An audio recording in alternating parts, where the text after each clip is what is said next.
Our final witness is Becky Gerritson, president of the Wetumpka Tea Party in Alabama. Ms. Gerritson, you're recognized for 5 minutes. Good morning. Thank you for inviting me to be here today. I'd like to begin with a brief statement. I know that you're primarily interested in hearing about the abuses of the Internal Revenue Service, but I believe it's critically important that you understand just not what these abuses were, but what exactly the IRS was trying to stifle. In order to paint a clear picture, I need to explain how the Wetumpka Tea Party came into being. My husband and I had never been involved in politics before 2008. We'd always been patriotic and deeply proud of our country. We've always felt that the United States is the greatest country in the world. In September 2008, when we had our first $700 billion bailout, we, along with millions of Americans, were very concerned. That bailout was confirmation that our government was out of control. But just a few months later, in January 2009, we learned that our government was going to spend another $787 billion. That money went to foreign nations, failing banks, and unproductive industries. We were worried, and we knew we had to do something to sound the alarm. We knew that government had gone far beyond its habitual deficit spending. The government was mortgaging America's future. And we knew that Washington wasn't going to stop by itself. In the spring of 2009, we learned that others were organizing Tea Party events around the nation to educate and empower concerned citizens who believed their government was out of control. So we made our plans. My husband and I filled out a permit to meet at a local park in our small town. My daughter and I walked through neighborhoods handing out flyers for our April 15th event. When the day arrived, we were blown away by the large crowd. A few politicians came also, but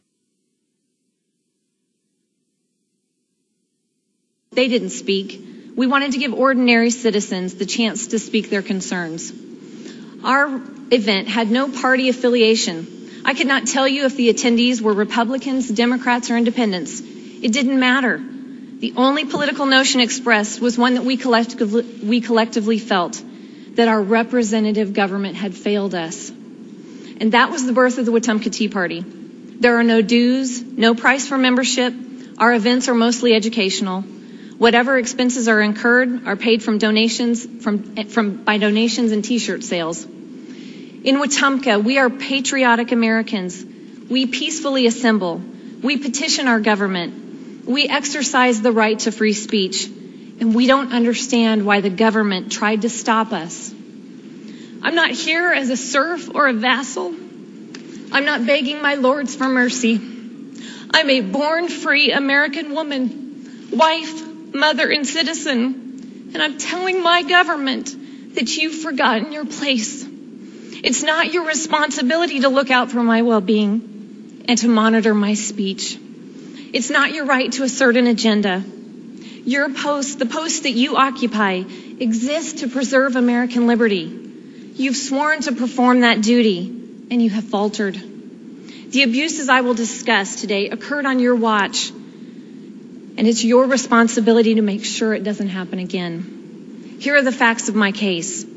We applied for a 501c4 in October 2010. Our $850 application fee was cashed 7 days later. We received a letter from Robert Cho dated November 2nd, 2010, stating that our application and our user fee payment had been received.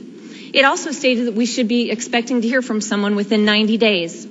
However, the IRS did not initiate any contact with us for another 459 days. That was when I received a letter from the Cincinnati office dated February 3rd, 2012. That letter stated that they could not process our application until we completed the enclosed questionnaire, which requested approximately 90 pieces of additional information about our organization.